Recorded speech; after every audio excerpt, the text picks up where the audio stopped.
taxi in the old Smoky Mountains. I had to get to the airport before 10 o'clock. And I had to check out of my rat trap motel room, in the nearest bus station was a 10-mile walk. Well, the taxi cab pulled up, the driver stepped out. She had a pink shirt with black slacks and some cheap perfume. And there were holes in her smile, and she talked kind of raspy. She was shaped like the sister of old Earthquake Magoon. Well, the sunrise was hazy, and my suitcase was heavy, and she lit up a smoke while my shoulder blades sagged. She said, I'll take you as far as the Hickory Airport, but I'm not getting paid to carry your bags. I took a 2-hour taxi through North Carolina. I heard more bluegrass music than I wanted to hear, but the big lady driver had a tattoo of Jesus. Said, let the Lord bless you, keep you, my dear. Said, let the Lord bless you, keep you, my dear.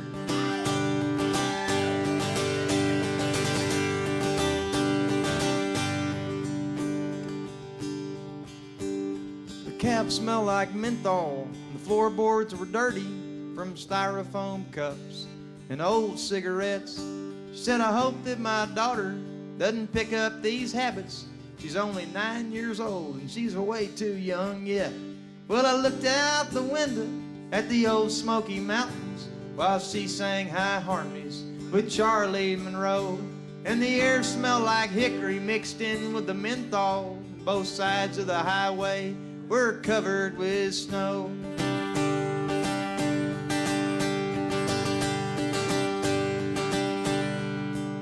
She said, most of my family, they live in a trailer. My husband hauls diesel, so we're not on relief. I pictured him in the back of a Rip Griffin's truck stop, making eyes at the waitress with a good set of teeth. I took a 2-hour taxi through North Carolina. I heard more bluegrass music than I wanted to hear, but the big lady driver had a tattoo of Jesus. Said, let the Lord bless you, keep you, my dear. Said, let the Lord bless you, keep you, my dear. Well, I reached for my billfold as we pulled in the airport. She blew me a kiss as she counted the cost. And as she pulled away, there were mandolins playing with the smoke from the menthols and the tailpipe exhaust. And it sounded kind of like...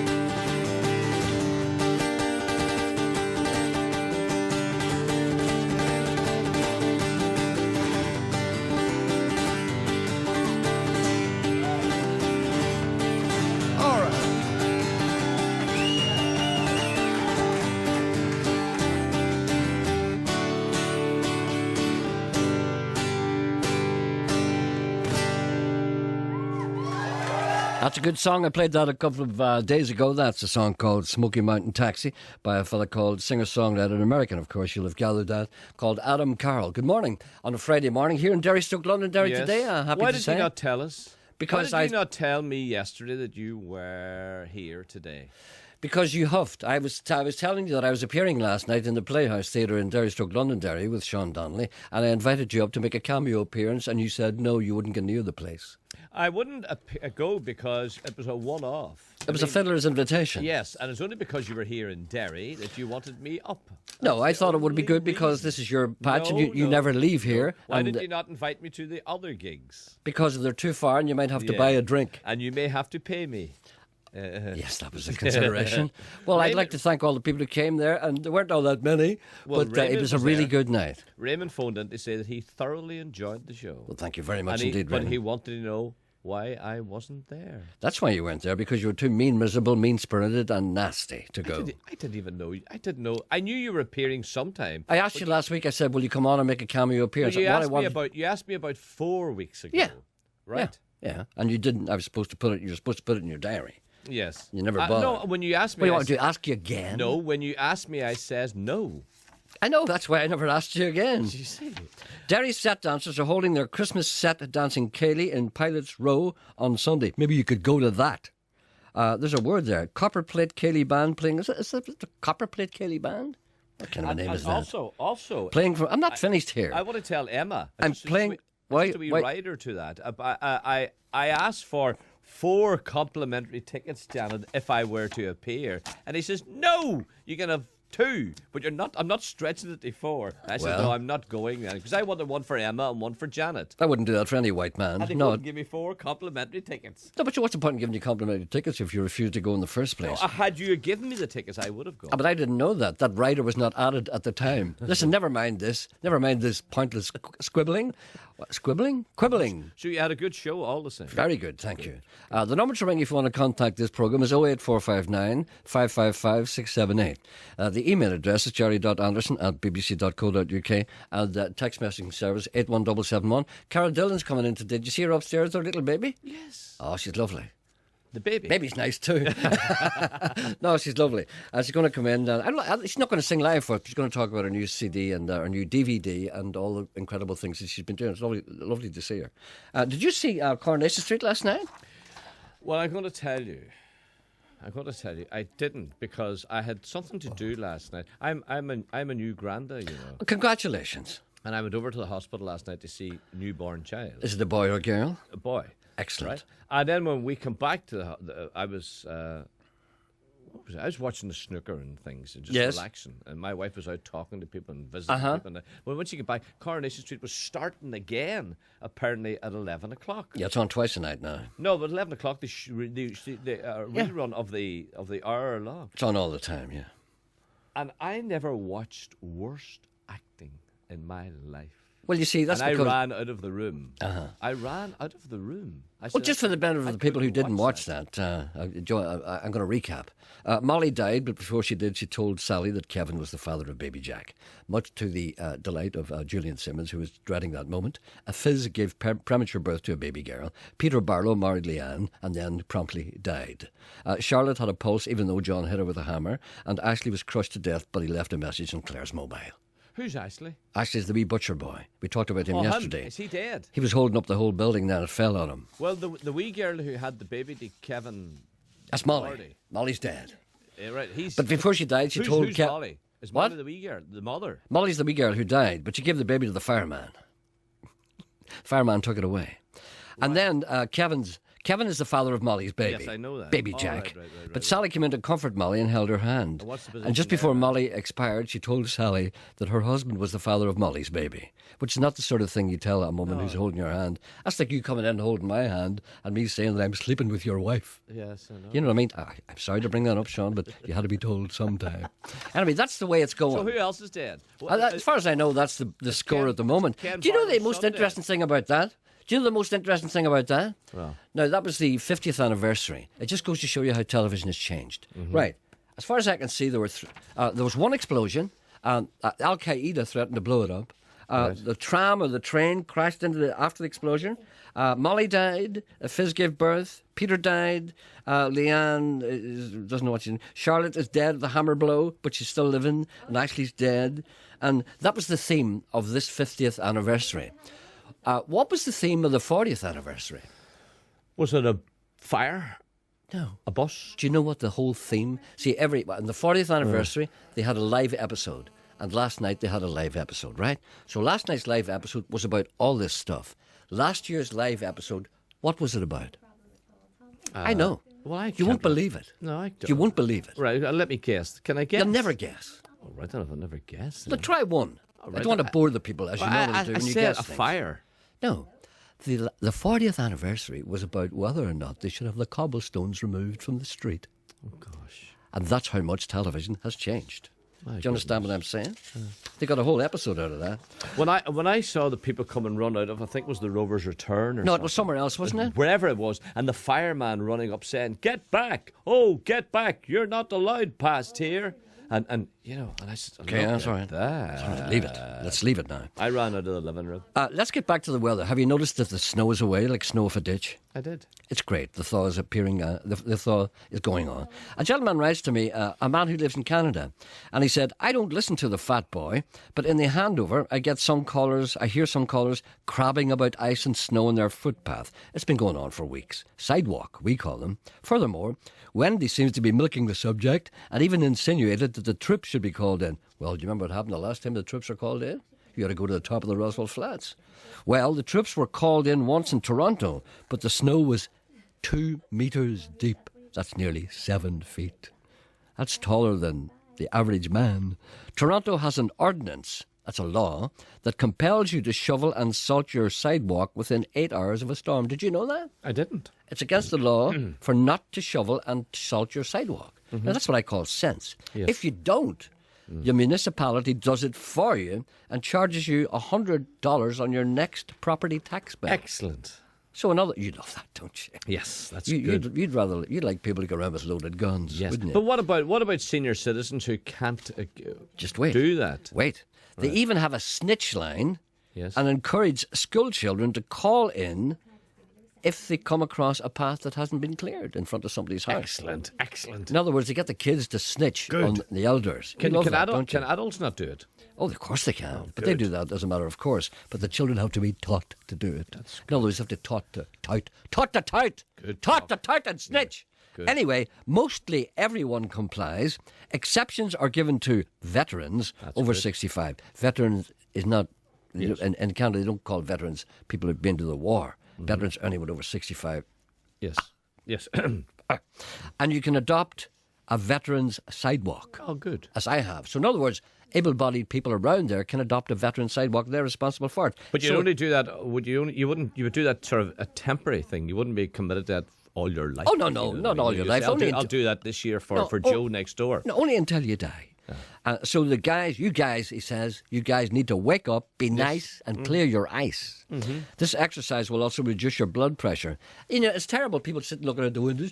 Look at that footpath outside my house. I can't go out. I'll fall and break my neck. What am I going to do? Get a shovel. That's right. Get a shovel. What would you do if you were living in America in 1898 and the Indians were all around you? Get a Winchester 73. You'd ring the council, wouldn't you? Excuse me, there's Indians round my house. Get somebody come out and clear them away. In a few weeks, I'll articulate what fines are attached to dogs running off a leash. Here, in Northern Ireland, they run wild and shite everywhere.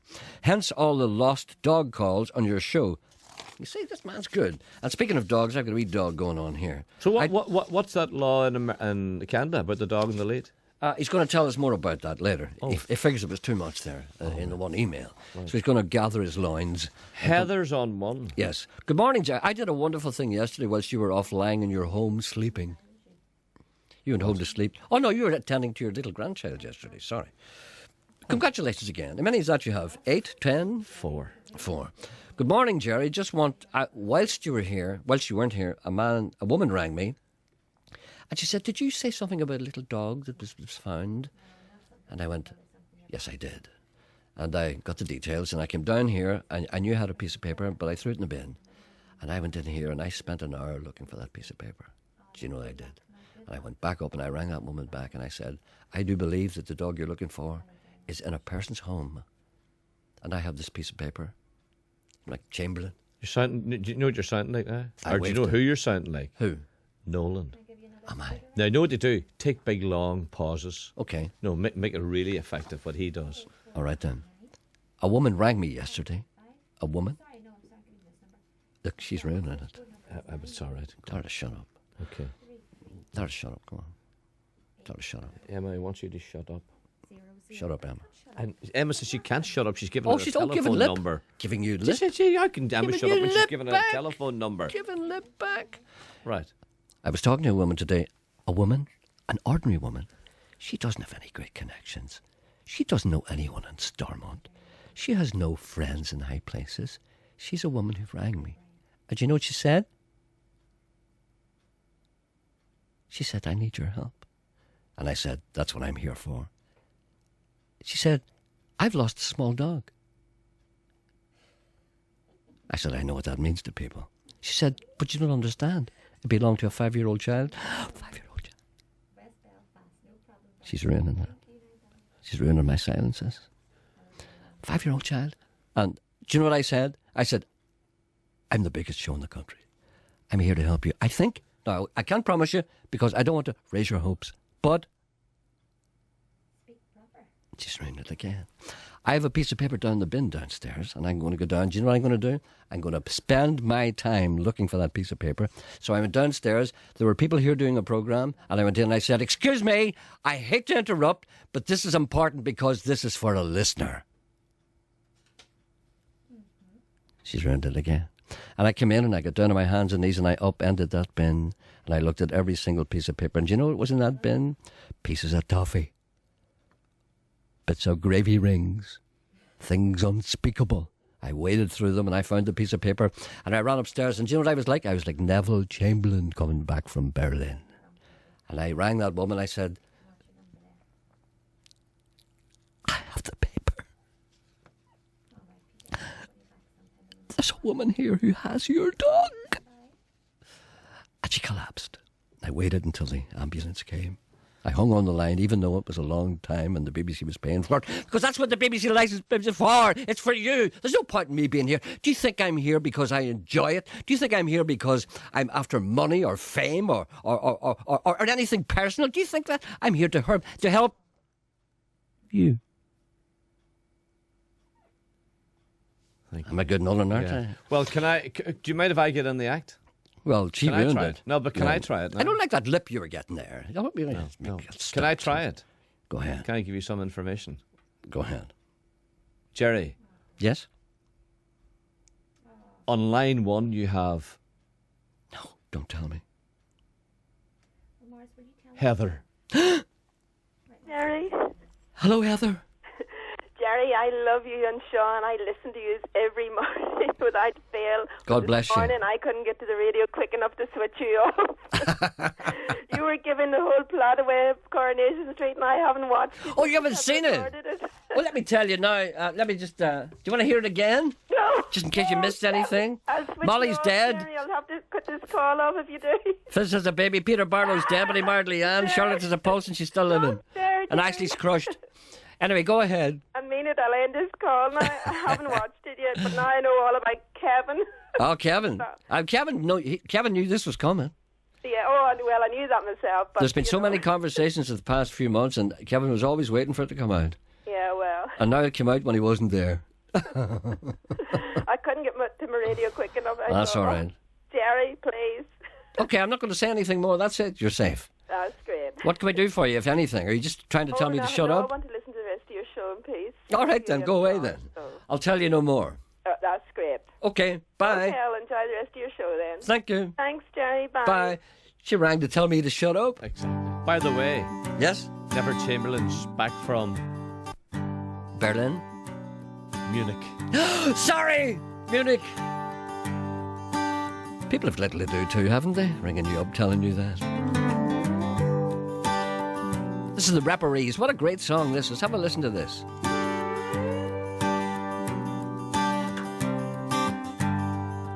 There's an iceberg as big as a house floating toward the Lagan Bridge. It's -10, maybe -12, not a sinner on the streets.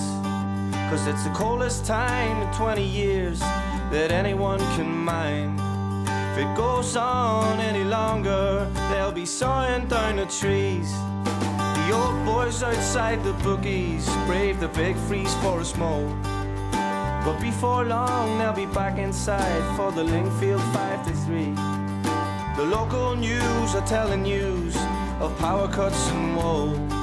The man sleeping rough on Botanic clings to his bottle of bow.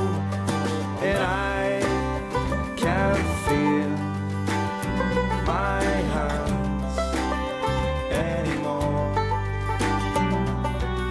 'Cause it's too cold out here.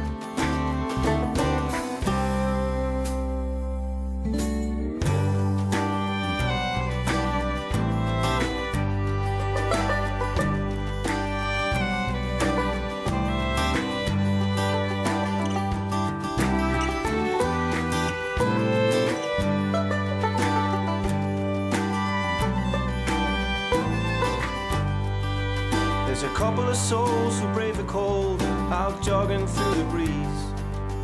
A handful of hoods up in Annandale abuse all that they behold. And over the west casements covered in snow, the McKenna Cup is on. But just outside the black tax rolled by, 'cause it's just another day. And I can't feel my hands anymore, 'cause it's too cold out here.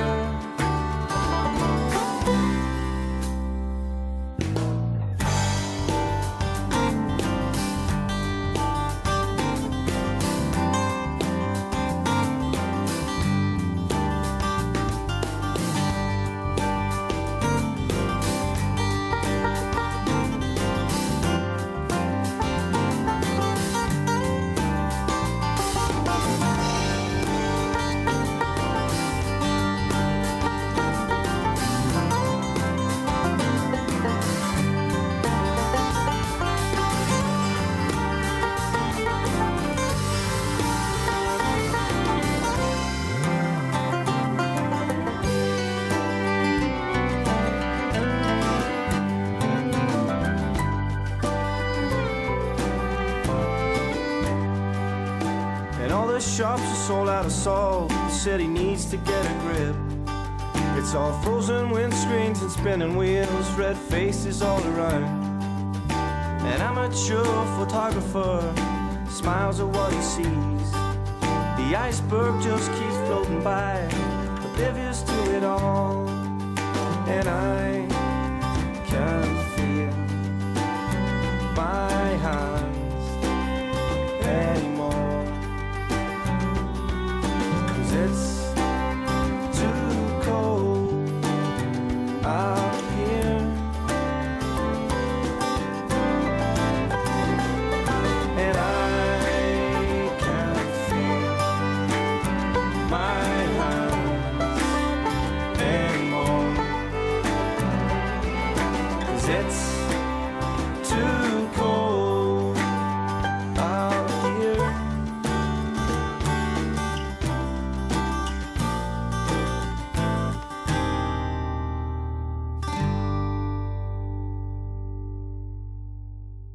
It's cold out here. That's the Rapparees. Very, very good group. Traditional Irish group, but not a traditional Irish group, if you know what I mean. They were in the studio with me a while back, and they're excellent. Must get them in again. What a great song that is. That's completely different. Also, we have the pleasure of Cara Dillon is coming in here today. She's here with her baby, but the baby may not speak. Hello, good morning. Gerry. Yes. Good morning. It's Morris here at the Ancestors Motorcycle Club. Okay, Morris, how are you doing? I'm extremely well. Yourself? Good. You got a bit of heat back into you again? Oh, yes, it's coming round great, yeah. It's going well. Gerry, it was just a call, and thank you for letting me on. We have, the Ancestors Motorcycle Club have an annual toy run, which takes place in December, and it's for the children's ward at the Ulster Hospital. Yes. And obviously with the weather as it has been, there's been a lot of concern about whether the run would happen or not on Sunday. The good news is that the run will take place. Obviously, our main concern was for everyone's safety, that all the bikers that would be with us. Last year, we had over 400 bikers, and we raised £2,700 in cash on the day for the ward, and 2 transit vans full of toys. Right. So we're hoping to do as well, if not better, this year. But obviously, with the weather, it's just a wee bit uncertain. But it's just to let people know, all the guys and the girls that take part, the run will take place this Sunday. We meet at Ballygowan. Between sort of 12 and 1 o'clock. We leave Ballygowan at 1, and the route takes us from there through the temple, St. Field Temple, out to the M1 at Lisburn, to the Sainsbury's Trailer Park, which will be our first break. And then we come down the motorway through Belfast City Centre in front of the City Hall, which is absolutely fabulous with all the Christmas shoppers out. And our second stop is in Customs House Square. And from there then we head out the Sydney Bypass up the Belmont Link Road to the Newtownards Road and down to the hospital, where we are fed, watered, souped, all 9 yards. Okay, so all that's going to continue. That will happen on Sunday, so it's just to make everyone aware that it will be coming. It is on. Because all the snow's gone up here. What's it like where you are? It has all gone here as well, Yeah, Gerry. The only nice. thing I need to do is check the Sainsbury's Trailer Park, but I'm told that it is clear. So that was our only concern. Obviously, safety is paramount. Round about Tuesday, Wednesday, people thought it would never go away. sure. I thought that myself. But We've been doing this now for about 15 years, and I think this is the worst lead-up we've had to it. That's right. And it, So but it only the takes weather forecast for the weekend is looking very, very good. Yeah, it's going to be okay. All it takes is a slight rise in temperature, and they don't say snow for dish for nothing. The snow just goes away right away. All right, then. It does. Thank you. Gerry, I appreciate that. Thanks Not for all at your all. help. Take care. Bye. Bye. Bye. Bye. Bye. People sending me emails complaining bitterly, and they're absolutely right. You made a comment earlier on. You commented upon the poor standard of the acting in Coronation Street. I didn't say anything myself, but I thought at the time when I was watching Coronation Street, I thought the standard of acting was particularly high. And people are saying, tell Sean his taste is in his mouth. The acting last night was magnificent. The acting is great, Sean. Oh, no. What I'm saying was I watched the opening scene. Right? Yeah. And that's what I judged it on. I said, look at that. I would see that's what's wrong with That's you. Judge dreadful. everything by the So opening yes, scene. and I said, that's enough for me. I'm away. Okay. That's what I'm saying. All right, Of okay. course the acting's great in Coronation. It's very good. And EastEnders as well. I mean, That's we one of don't the have- things that that goes makes without Stoke. saying. Did you ever see any? Sorry for talking over the top of you, but I don't want to listen to what you're saying. I know you do. Did you ever watch the soaps in America, As the World Turns and those things? No. They have no idea how. Whenever people, we might talk about this before. Yes, I Whenever know. American actors come over here, they watch EastEnders and they watch Coronation Street because they're told. And Emmerdale? Yeah. Well, Emmerdale to a lesser extent. To a lesser extent. To a lesser extent. No, Yes, to a lesser extent. Okay. To a I'll lesser- grant you that. To a lesser extent. All right, I'm conceding. But Americans come over here and they say, "I've got some soaps here," and they say, "Oh yes, have a look at those Coronation Street EastEnders." And then they look at them and they go, "What?" If they were like that in America, they'd be getting Oscars. Anyway, congratulations to the students who are rioting. In the middle of the student protest yesterday, said Michelle, I saw someone with a hurriedly written placard stating, "This is not a good sign." That's like the one from Father Ted. Remember the sign? Remember the sign? Never watched Father Ted ever. Well, do you remember the great sign in it? No. What did the sign I say? don't know. I don't know what it was about. What is it? What is it again? What is it? I can't remember. It can't be. He's telling you now. I know, but I can't remember what it is. That's it. That's it. Down with it's the sign said down with this sort of thing. Right. How funny that is. I'm sorry, but when I heard that Charles and Camilla's car was attacked, my initial reaction was to laugh. But then I wised up and said, no, that's very bad, very bad. And I must say I was aghast at people smashing the windows of an old red telephone box. No need, they're driven to it. They're driven to it. Imagine if you were at school now and somebody asked you for 50 grand. I wasn't listening properly at one point, but my ears pricked up and a man said, we'll have less places in our universities. Any man in authority who stands up on TV and says, we'll have less places in our university, demonstrates that he needs more education. Oh dear, oh dear, oh dear. Right, these are just emails I'm just looking at, and reading them out. Why is there one extra eyebrow on the show today? Well, you see, I'm normally in Belfast on a Friday, but because I had a show in Gerry Stoke Londonderry last night, it was very difficult for me. And also, I was too lazy. Yes. To go down there. Anyway, keep communicating. It's good to get your messages. And we shall be here after the news, which will commence and then finish at approximately 4 minutes past 11 o'clock. And I'm just trying to talk up until 11. On 92 to 95 FM and 1341 medium wave. This is BBC Radio Ulster. With the news at 11 o'clock, this is Sabrina Sweeney. Two men aged 19 and 23 have been charged with public order offences following protests in Belfast yesterday. Hundreds of people demonstrated outside City Hall as a vote was passed by MPs to raise tuition fees in England by just 21 votes. 28 Liberal Democrat MPs voted with the government, despite the party's pre-election pledge to oppose any rise. 21 voted against. The Deputy Prime Minister, Nick Clegg, said he was confident his party would remain united and strong despite the split over tuition fees. It's no surprise to anyone that this was going to be a difficult issue for us, but we've talked to each other and the party has discussed this in a calm and respectful manner, which I think will now allow us to move forward without rancour and in a united way, not least in the coalition government, so that we can deliver the liberal, fair things we want for Britain as a whole. £50,000 has been awarded to a Polish woman who suffered abuse from colleagues. Marcena Kopowska worked at Max Quality Foods in Dunmurry from September 2006 until July 2008. An industrial tribunal found she was sexually and racially discriminated against and unfairly dismissed. The Dáil is due to pass legislation today cutting the minimum wage by €1 to €7.65. The Financial Emergency Measures Bill will also reduce government salaries and cut the pensions of retired public servants. The Taoiseach salary will be cut by €14,000 a year, while ministers will lose €10,000. There's a warning that as the thaw continues, frozen pipes could burst. 62,000 calls were made to Northern Ireland Water in January after the last cold spell. Liam Mulholland is from NI Water. There'll be quite a number of properties across the north of Ireland that have not been occupied. Schools, as an example, is one. Caravan homes and caravan parks tend to have issues like this. If you have a vacant property, agriculture, outbuildings and so on, check your premises. Now's the time to be there to make sure that bursts aren't occurring. Now the weather with Laura Gilchrist. Generally a dull day today, cloudy and misty with little brightness. The best of any brightness across the south, Papton, Armagh and Fermanagh. Temperatures still a bit below the average for the time of year, a high of 6 Celsius, 43 Fahrenheit in Belfast. Tonight it will remain cloudy, some patchy rain for a time, but drier with some clear breaks by the end of the night, so risk of ice in places again. Lows of +3 in town, that's 37 Fahrenheit. BBC News. BBC Radio Ulster. Travel news. In Belfast, the Upper Newtownards Road has been reduced to one lane between Cumber Road and Stony Road due to a collapsed manhole. Elsewhere, traffic is moving well around the city.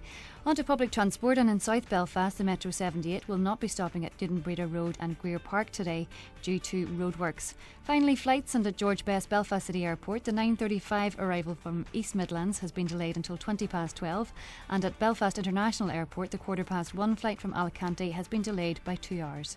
Laura McDade reporting. Travel news on BBC Radio Ulster. Hi, Gerry. Just to let you know what's on Talkback today, we'll be talking about the fallout, of course, from yesterday's student protests. Also, 1995, Lansdowne Road, I'm sure you remember it. The last time Ireland played England, the seats flew. They're playing again next year. We'll be looking ahead to that with Eamon Dunphy and others.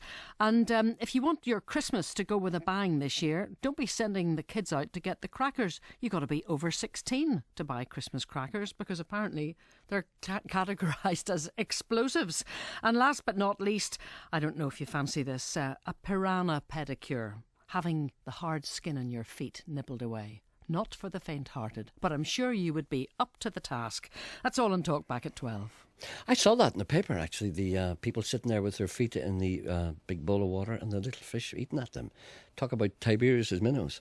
And incidentally, have you realised how lucky Daniel O'Donnell was not to be in Coronation Street? Who are you talking to, me or Wendy? I'm talking to you. Do you realise how lucky Daniel O'Donnell was not to be on Coronation Street? He could have been caught in that crash. But was Daniel to be in it? Oh, he wanted to be in it, but they wouldn't let him in quick enough. Well, anyway, that's neither here nor there. I'd like to play a request now for a man who's called Steve. He's driving my car from Belfast to here. I'd like to play a request. I'd like to. Oh, would you like to? This for Steve. I'd like to play this for Steve. You're so hateful today. I got you. Yeah, you did. Yeah, they begin out in the Willow, I think. The Starch Mountains begin out in the Willow.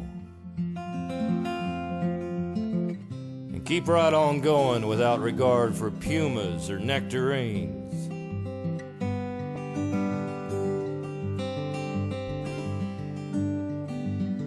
Somehow these mountains are like an old woman with a bad memory and a shopping basket. We're in the basin, that's the idea.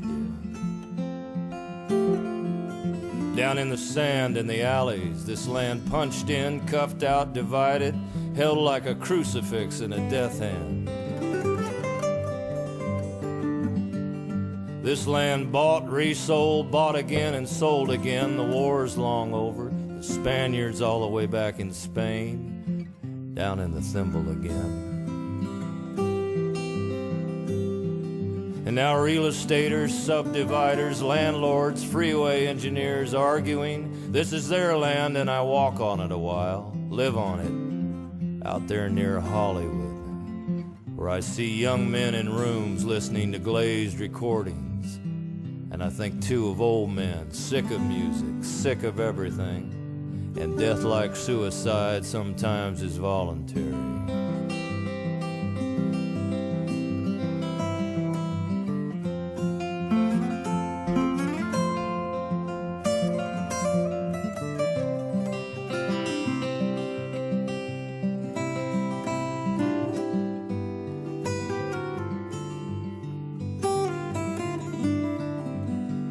get your hold on the land, sometimes it's best to return to the Grand Central Market and see the old Mexican women, the poor.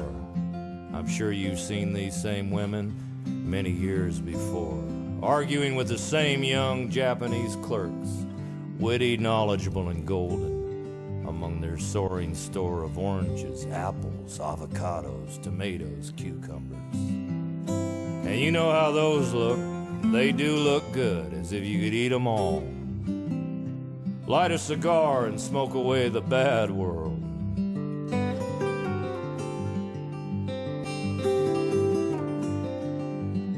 Then it's best to return to the bars, the same old bars, wooden, stale, and merciless, green, with the young policeman walking through, scared and looking for trouble. And the beer's still bad. It has an edge that already mixes with vomit and decay. And you gotta be strong in the shadows to ignore this and ignore the poor and ignore yourself. With that shopping bag down between your legs, feeling so good with its avocados and oranges and fresh fish and a wine bottle. Hell, who needs a Fort Lauderdale winter?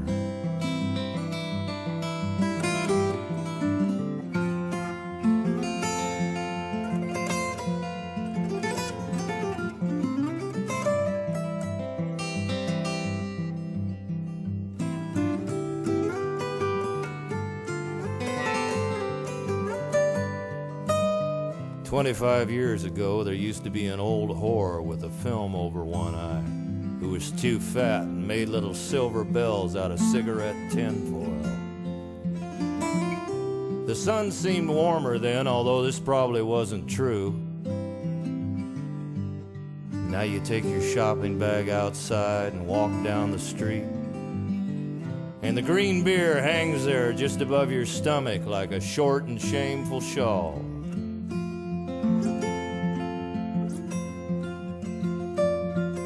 You look around, and you look around, and no longer see any old men.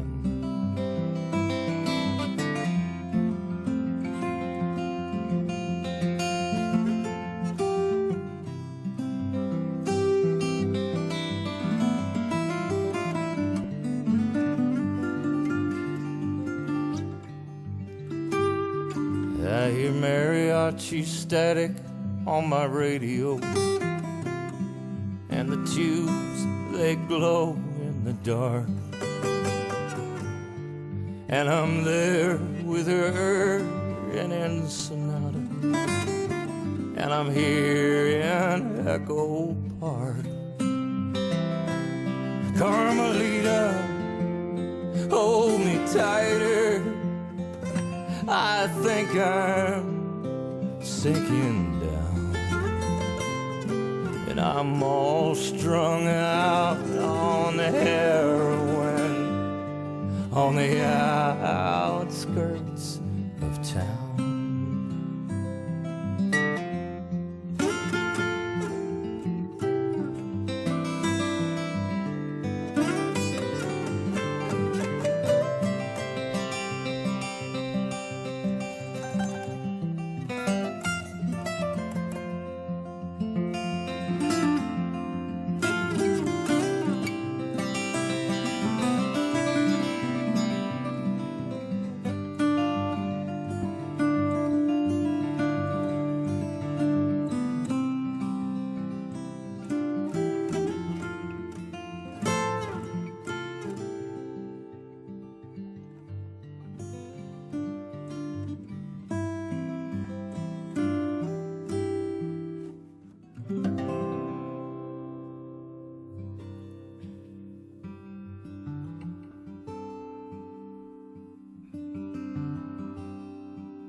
been a stranger here to the hills above Glenshane, and your rocks and your rain where the silent souls on the prairie walls in the wind they sing, come away,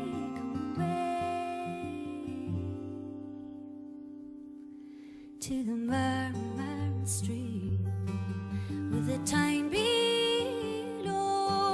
and the babbling swell of the winding glow, and you still might hear the great O'Callaghan come away, they say, to the Bending Glen.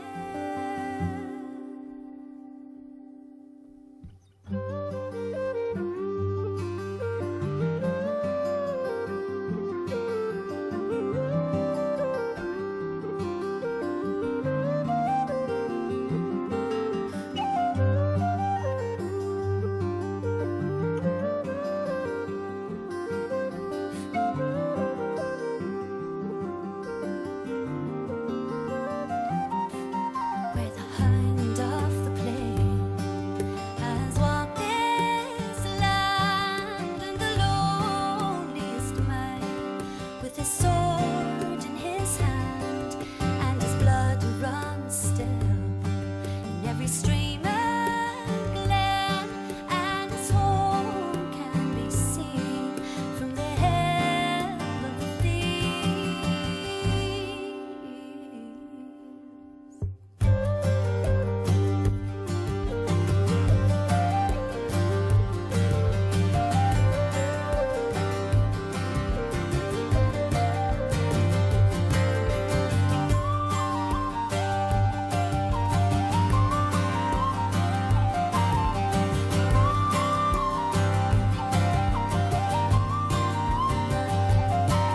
For too long I've been a stranger here to the hills above Glenshane, and your rocks and your rain where the silent soul haunts the prairie walls in the wind they say, come away, come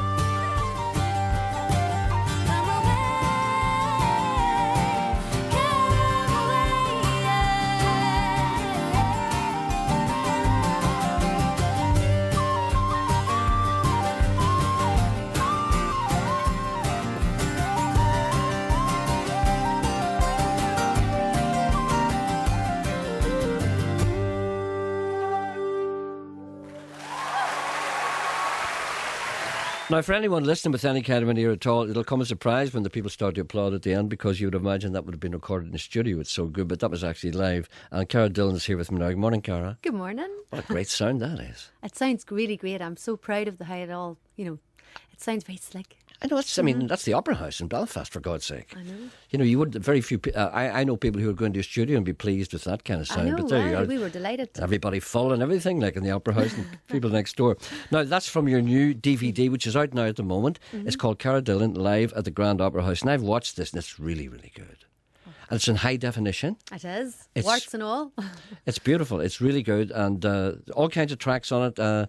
Nearly everything. Johnny, Lovely Johnny, Jimmy, Irish stuff that I can't pronounce. You pronounce Irish stuff. She moved to the fair, the Knotted Hanky, the Snows. Everything's on. Spencer the Rover. We'll play that in a minute. What's that? Phil Renault. What does that mean?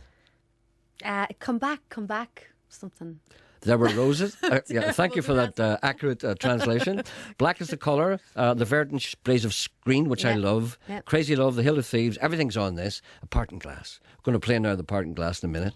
And but what a year you've had. I know, it's been What a year. pretty busy. It's the irony is that we were going to take a year out. That was the plan, and then it I all know. started to happen. You know, the ball started rolling. So you have to go with the flow. And I see you brought a little bundle in with you upstairs. Yes, that would have- happened as well. So, yes. yeah. That 8 would have weeks stopped your ago. gallivanting, I'd say. Yes. What age is the wee baby? Well, she's just turned 8 weeks there yesterday. So, Now, I've got a wee email here and ask Cara, are there any more transatlantic session live shows happening, as the last one on the waterfront was pretty amazing. Now, tell me about those transatlantic sessions. They were all over the place, weren't they? they were. And tell me what they are and what they were. Well, do you remember the TV show, the Transatlantic Yes. Sessions? Well, they Yes. decided to go on the road with that. Yeah. So I was very lucky. I got asked to come along, and it was Tim O'Brien and Gerry Douglas and Daryl Scott. And oh my God, just like Alison Krause's band. I couldn't believe it. That's the best band in the world. Just amazing. And we went all over the place on tour, and it was fantastic. The reception was amazing. Like, so I hope that they really want to do it. They want to do it in America. They want to tour America. So they're looking for a couple of big names out there, like maybe James Taylor, or they're trying to sort something like that out maybe for next year. So we'll see. Your star is just rising and rising, isn't it? I mean, your last album, Hill of Thieves, that was a breakthrough thing for you, wasn't it, in a way? Well, it was. I mean, it's funny because we had this would have been our 4th album, and we decided to just make this one at home again and just keep it really low key. We just Sam reckoned that he would like to produce an album like in the old style, like Planksty or the Bothy Band. You know, that nice organic rootsy feel, like having recorded it in a room with everybody all together. Yeah. And so he has to take the credit for all how it sounds. But I just dug up a lot of songs that I've always been singing. It was very relaxed. We would go up and do a few songs with the musicians, and then I'd say, come on everybody, we'll go and eat and have a couple of drinks and relax and just try and enjoy the whole experience and not put any pressure on it. But that's what you've been doing all your life, you see. And then probably, when you get into a recording studio, you say, I have to do this, I have to do it differently now. And you're probably, Sam, it was good thinking of Sam to go back and do that, because that's probably you at your most kind of natural. That's it. I felt so relaxed. I really enjoyed making it, and all the songs I just sang the once through. And I said, Sam, I don't have time to do it again, because maybe the twins were squealing down the stairs, and I'm like, Sam, right. only one take here. The children are hungry. Yeah, that's it. I don't have time for this, and I didn't want to labour on it too long, because you can sort of ruin the essence of what the song's all about if you retake it and retake it. Well, the DVD is, would we describe this as a stocking filler? Oh, absolutely. What a lovely Christmas present for anyone. It's really, really good. It's exceptionally high quality in every way, music and visually and everything.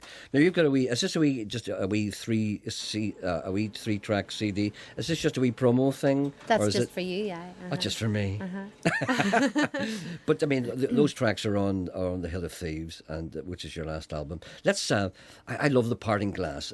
That must be, you must like that song, because I do. I love that song. I mean, and it's like lots of people, it's like when we did Black as a Colour, lots of people said, oh, well, that's a really well-known song. Why would you want to do that?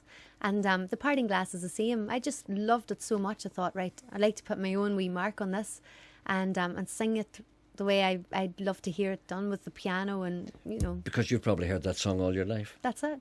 So I just love it. Okay, let's have a listen to it. Of all the money that I had, I spent it in good company, and all the harm that I've done, alas, it was to none but me. And all I've done for want of wit to bury now, I can't recall. So fell to me the parting glass. Good night and joy be with you. Of all the comrades that e'er I've had, they are sorry for my going away, and all the sweethearts that e'er I've had, they would wish me one more day to stay. But since it falls onto my lot that I should rise and you should not, I'll gently rise and I'll softly call good night and joy be with you all. A man may drink and not be drunk. A man may fight and not be slain. A man may court a pretty girl and perhaps be welcome back again. But since it has so ordered been, by a time to rise and a time to fall, come fill to me the parting glass. Good night and joy be with you. Come fill to me the parting glass. Good night and joy be with you all.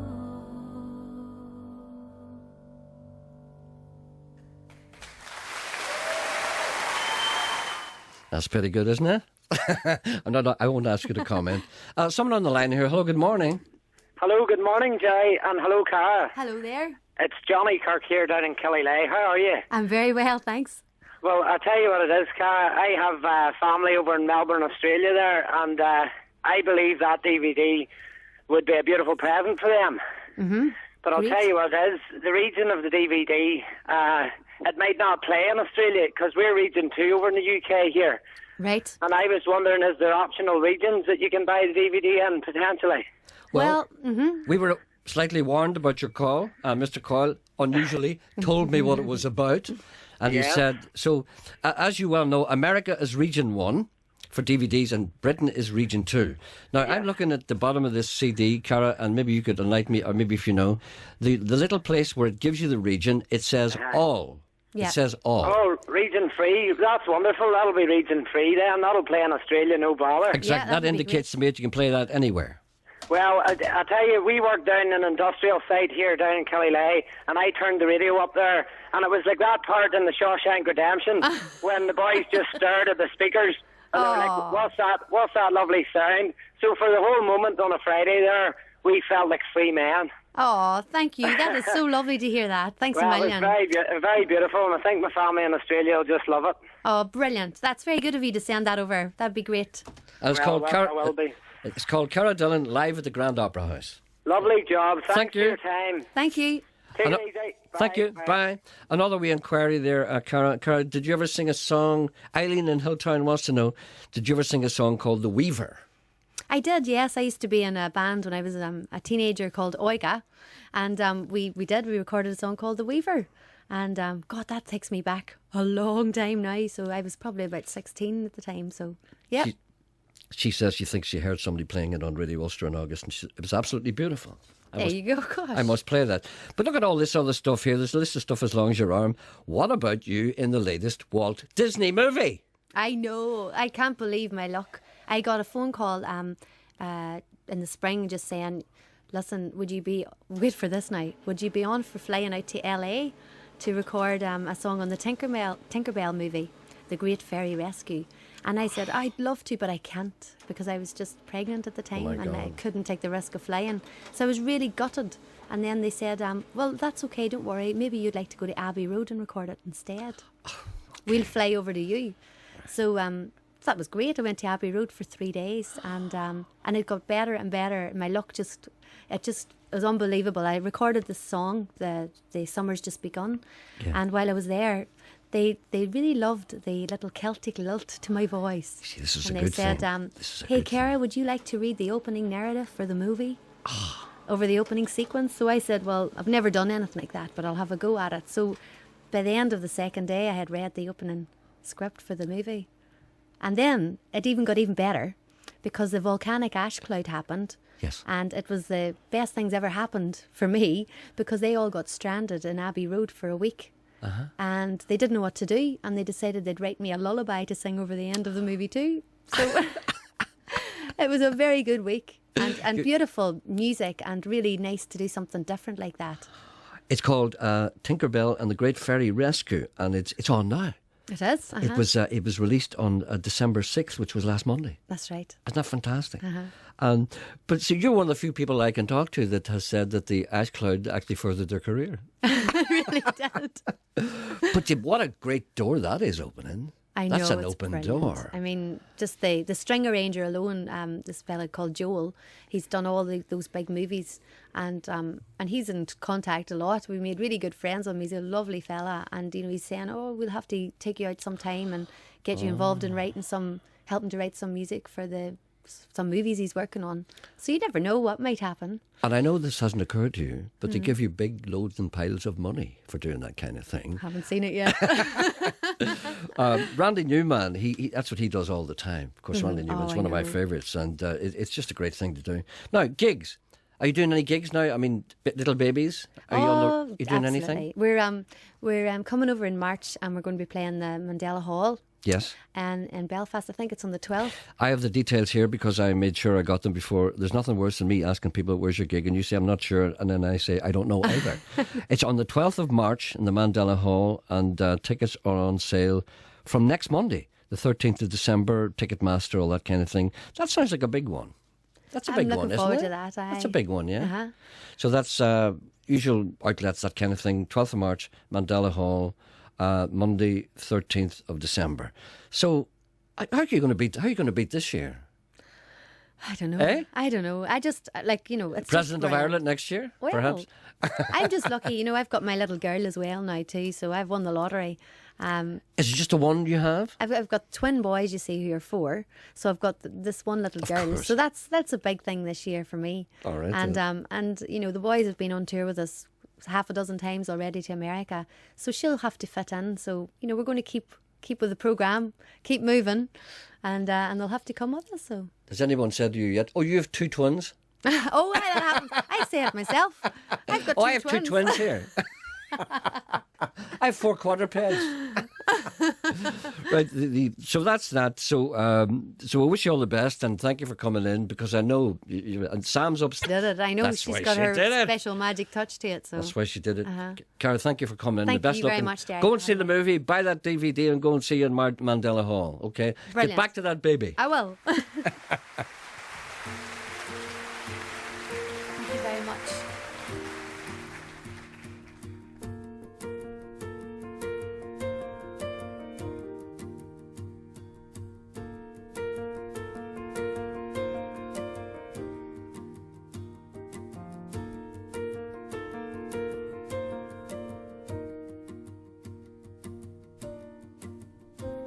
This tune was composed by Spencer the Rover, as valiant a man had ever left home.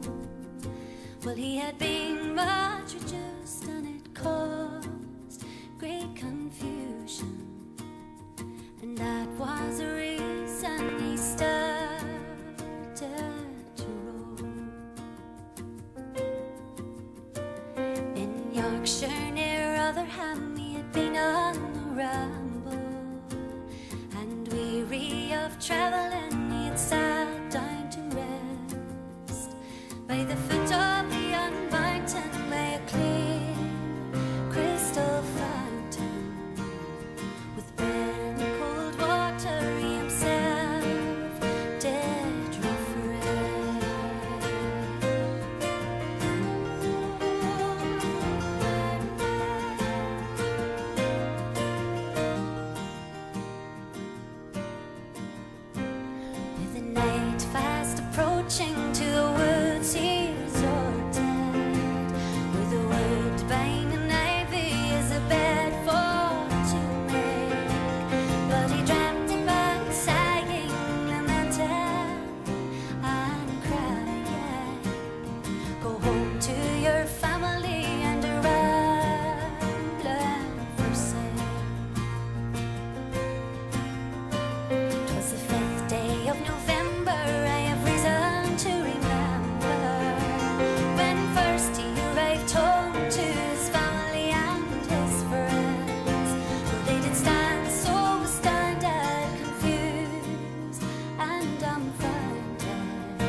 voices and their stories, their verses and stories to drive cares away.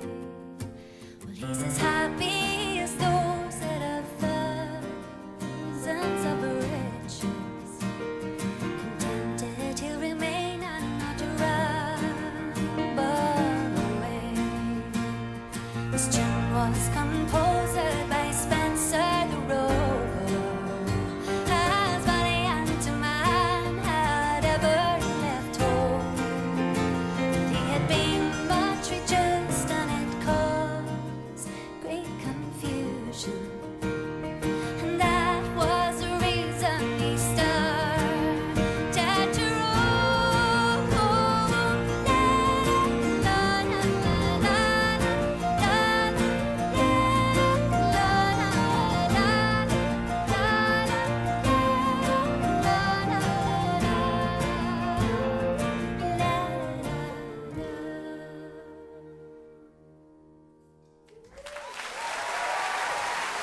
That's Cara Dillon from her DVD, which is called Cara Dillon Live at the Grand Opera House.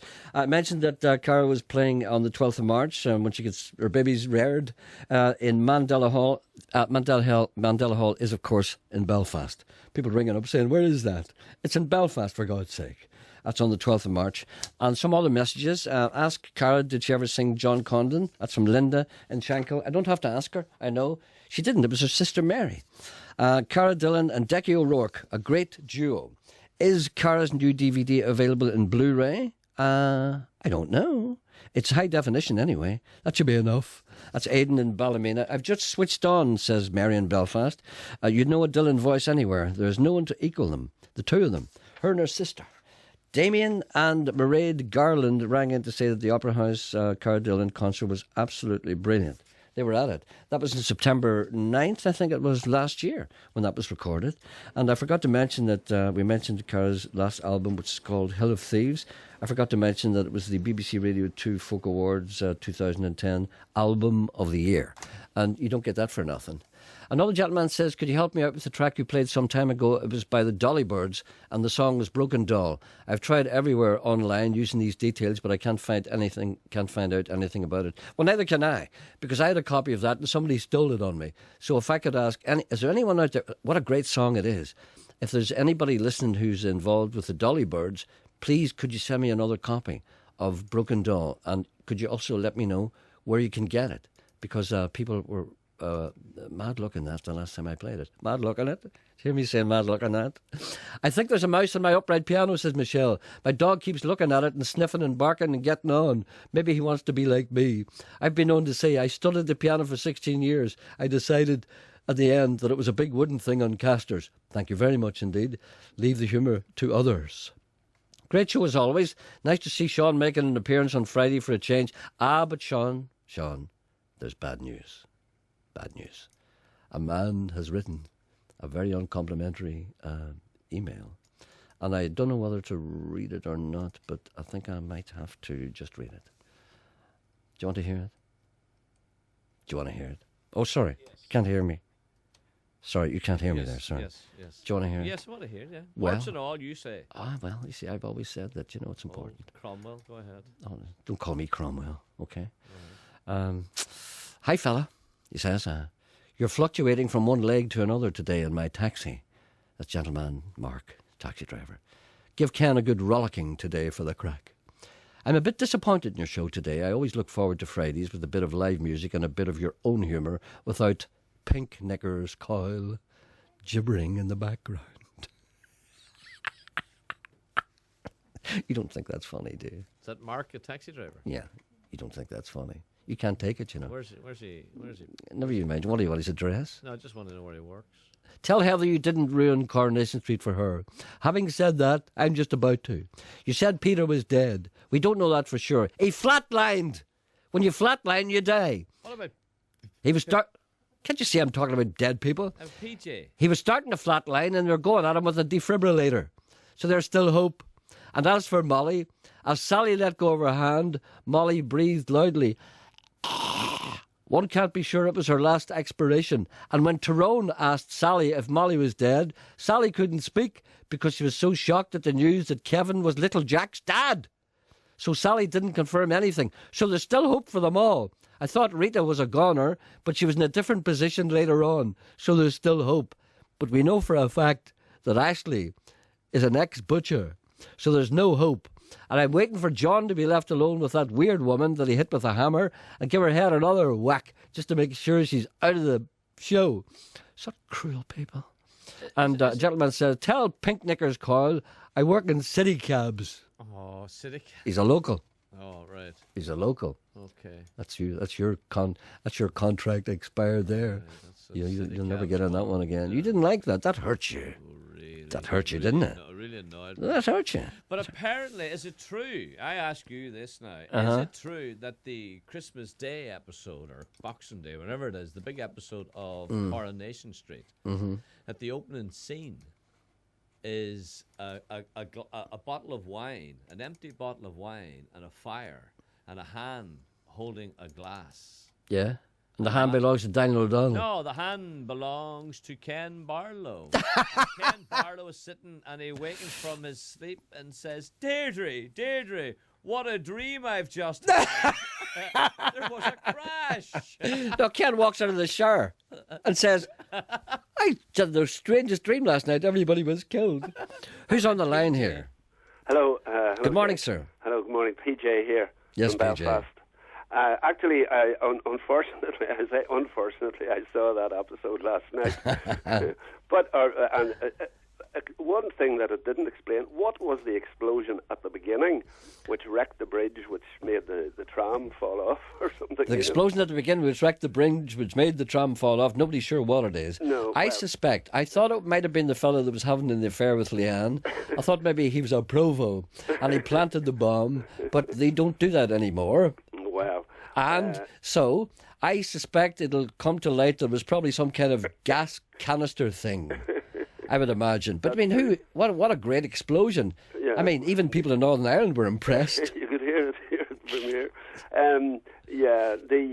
Actually, if it was, I was just thinking, if it was live, then they must have had sets all over the place. Well, I mean, you yes. can't have people dying and 3 yards away. You know, another part of it, firemen shouting and everything. You know, they must have had about 6 sets in various parts of a building or something like that. You know. Well, you see, the only live one was last night.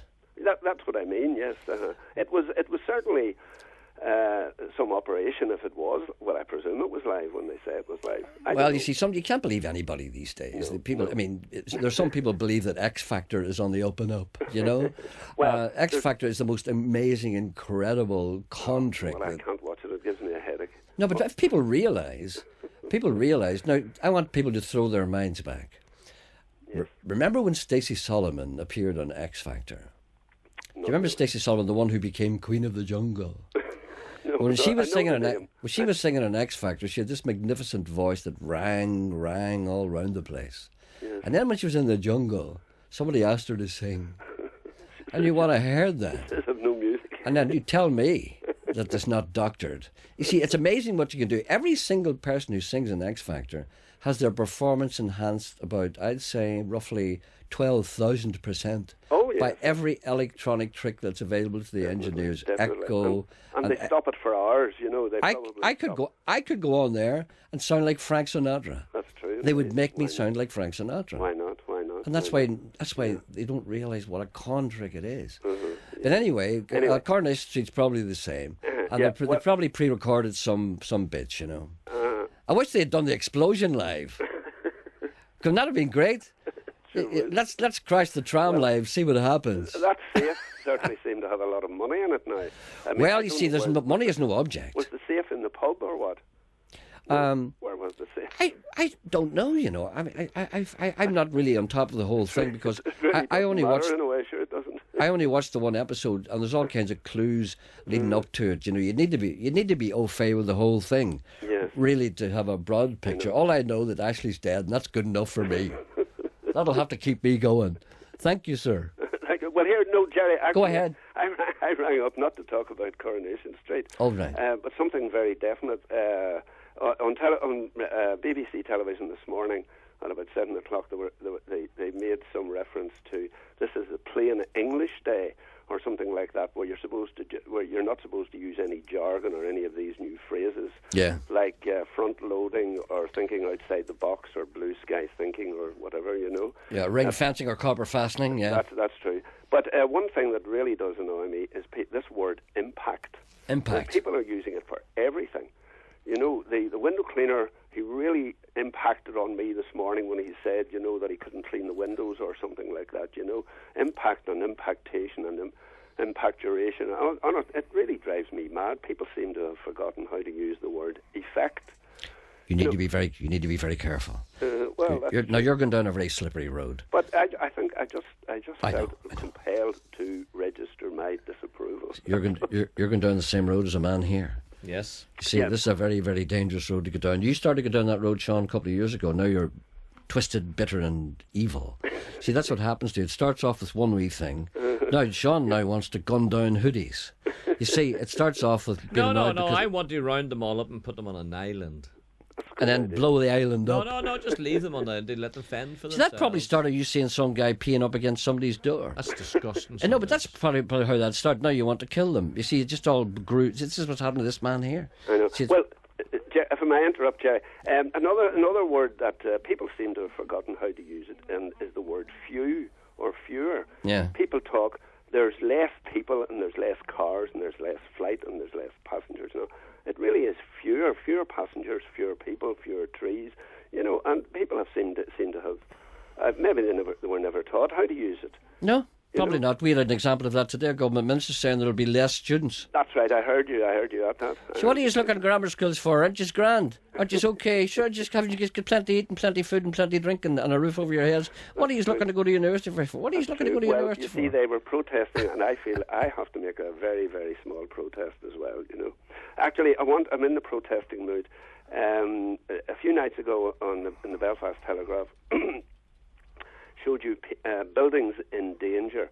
Now here in Belfast, there's one magnificent building, and it's in peril. It's in terrible danger, and that's the old courthouse on the Crumlin Road in Belfast. Yes, opposite the jail. That's right. Now it was built 160 years ago, but it is slowly but very surely being wrecked and burned. And I know it's in private ownership, but certainly I think that somebody up at Stormont or some architectural heritage history group should try and save it in some way, take some drastic steps. It won't happen. It won't happen because they'll just say that somebody burnt it down. That's right. The same thing happened here in Derrystoke, Londonderry, but nobody burnt it down really. But what happened was that there was this one magnificent old building, old factory. That's right. Which was the very first factory that was ever built for the manufacture, the mass production of clothing. Yes. The very first in the world, and it was so famous that it was mentioned in Das Kapital. Oh. Right, so that was allowed to go to pieces, you know. Yeah. And people don't realise the historical value of these places. I mean the facade of that equals the facade of the British Museum in London. That's right. I know. You know, and actually the railings outside now. Anybody who's sort of observant or interested in metalwork, you know, the railings outside the old courthouse are quite interesting.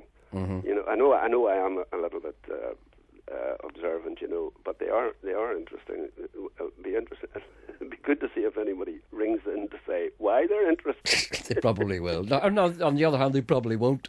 Did you ever go down the wee tunnelway between the jail and the courthouse? No, I haven't. I've done that. You should do it. But no, I was in a play when the courthouse closed down as a courthouse. They did have a play there. Actually, we moved from room to room, and we were down in the innards of the courthouse at the cells and everything, you know. Oh, it's great down there. The tunnel between the courthouse and the jail is amazingly scary. Yeah. Listen, we have to go now. Listen, thank you very much. Okay, Gerry. Thank you. Thank you. Bye. Bye. Anthony Toner sends me a text, and he says, "What a great song that song is by the Reparees." That's praise indeed, I have to say. He's absolutely right. And what? Have you an email there from Nigel about his son's birthday? His wee son's waiting for you to mention. Oh, that's right, because I have a lot of things here. Yes, and the charity concert in Lurgan Town Hall by the Lurgan Musical Society is definitely on tonight. Try and contain your excitement. I know. Well, have you got Nigel's email? Give me a minute. Well, you have no idea the much And then paperwork I have Philip's here. on. Why don't you just bring it up on your machine again? Because that's hard to do. What? It's difficult to do. Look, it's all right. I'm getting here. I'm getting there. Please. Hope you're keeping well. Just a little note before I head out to work. My son, Lewis, is a big teenager on Saturday the 11th of December. It's number 13 for him. Could you please give him a mention on your show this morning? That would be great. So when he gets home from school, he can stick on the Listen Again on the PC. Anyway, he wants an electric guitar for his birthday, so I'm going to be his road crew this weekend. But no beer for him, just one for me. That's from Nigel. See how I can do this stuff? Yes. And what about Philip on 2?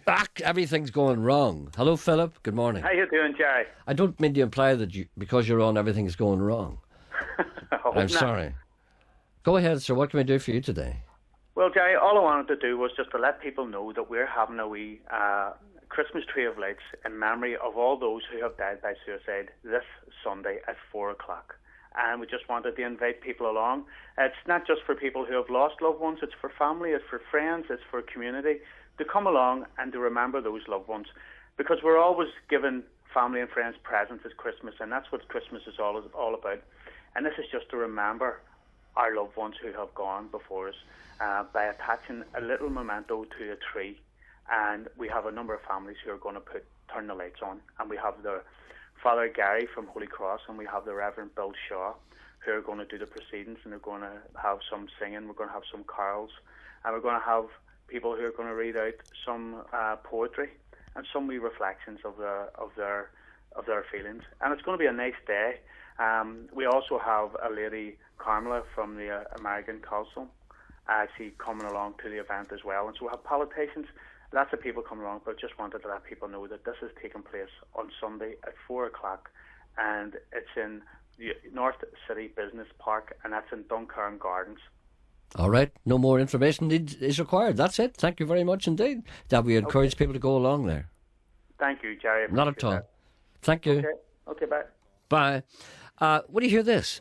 On Radio Ulster yesterday, says Kevin in Dungannon, the Coronation Street story editor told Wendy Austin that he had earlier in the morning watched the screening of the live programme, and he said he was really impressed by it. So take out of that what you will.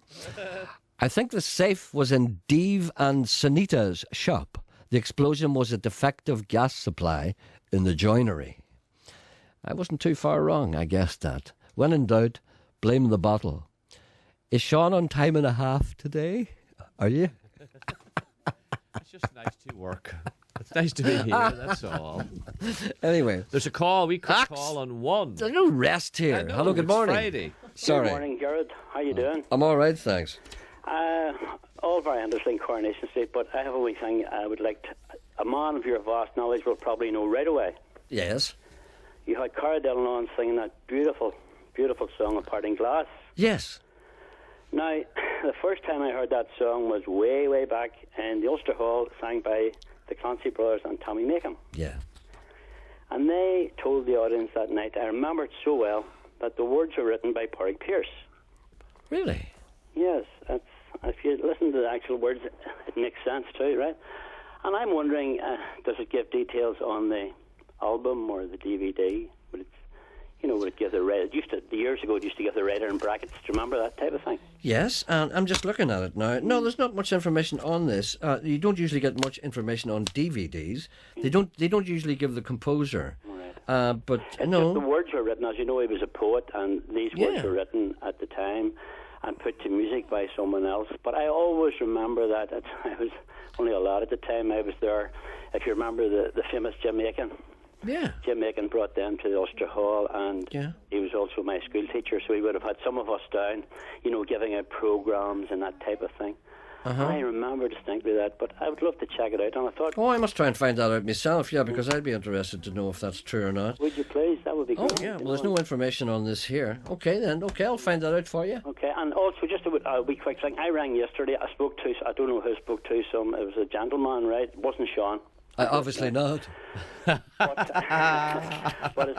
you probably can't help me, but the chap explained to me, this is about 05 or 06. You spoke to my father. He has since passed away. Yes. And you had a lovely conversation with him, and I was wondering, is it possible to get that? I mean, he poured his heart out to you. My mum had just died, and he poured his heart out. You were talking about hotels in Dublin, yes, and he had been for his honeymoon to a particular hotel, and blah, blah, blah, without boring you with the details. But it's just, he's dead now a couple of years, and we're only really getting to the stage now where we would love to hear it again. But do you remember the exact date? Well, yes, that chap asked, I really don't, Gerry. I know my mother died in May '05, and he come on, and we couldn't believe it. He was talking to you like you were his best friend, and you were also brilliant with him, you know. And I'd love to hear it again now, but that's... God, I wish I knew roughly when it was. I don't know. Yes, we're talking about the Grooms Hotel in Dublin. Grooms Hotel. Grooms Hotel, which is now called Cassidy's Hotel. Is that right? Grooms Hotel was where Michael McLeamore and Hilton Edwards used to drink the Actors. And Peter O'Toole used to drink there, and Richard Batten and Richard Harris. Collins Street, not far from the Gresham there. Yeah. Just opposite the Gates Theatre. Yeah. It was an actor's pub, actor's hotel. And Peter O'Toole used to smash... Seemingly him and Mum was there for their honeymoon, but that would have been 1946. Yeah, because I would have known all about Grooms Hotel, because I used to drink in there. Yeah. Oh, I see. When I was very young, I used to drink in there. When I was about 22, 23, I used to go there every Monday night because I used to love watching the actors drinking. Yeah. And you never know. Richard Burton would come in. Hello.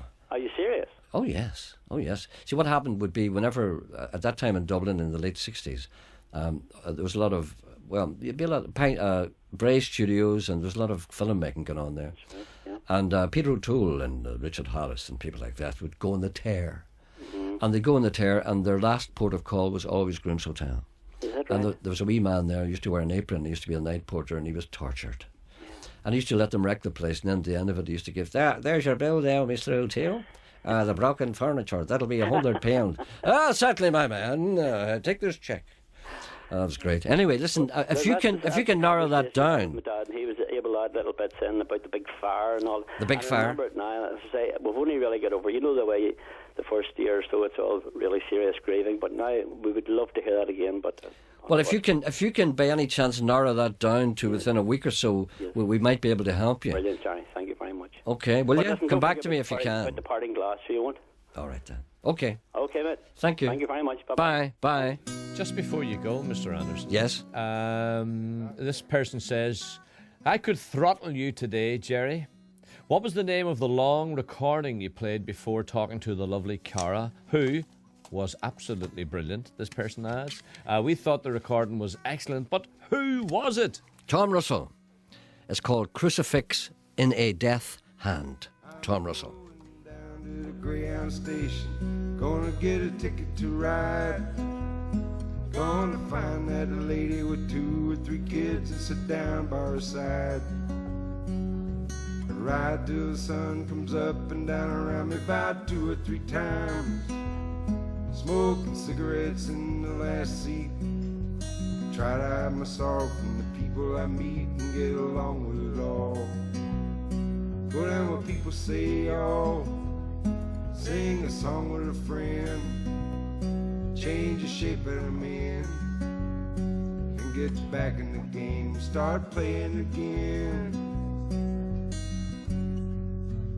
I'd like to stay, but I might have to go to start over again.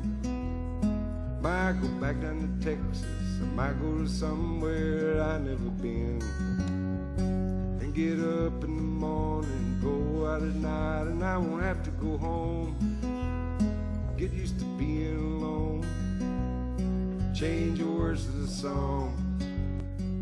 Start singing again. This is a song called Clay Pigeons by Blaze Foley. I played it earlier on during the week, and somebody wanted to hear it again from a CD called Live at the Austin Outhouse by Blaze Foley. Some information about the Parting Glass. It was first printed as a broadside, it says here, but maybe that should be broadsheet. Anyway, whatever. It was first printed in 1770. An early version of the song is sometimes attributed to Sir Alec Boswell. The Irish version is usually considered more suitable for modern listeners. It's also the song that the Clancy Brothers and Tommy Macon would often sing at the end of their concerts. So, Patrick Pearse, I don't think it had anything to do with that, unfortunately. This will be all we have time for. We'll just about maybe get nearly to the end of this. So I'll be back on Monday at 10:30. So until then, have a nice weekend. Hopefully ice and snow free. Saddle again. feed the pigeons some clay, turn the night into day, start talking again when I know what to say. I'm going down to the Greyhound station, gonna get a ticket to ride, gonna find that lady with 2 or 3 kids and sit down by her side. Ride till the sun comes up and down around me about 2 or 3 times, smoking cigarettes in the last seat, try to hide myself from the people I meet and get along with it all. Go down where people say, oh, feed the pigeons some clay, turn the night into day, start talking again when I know what to say.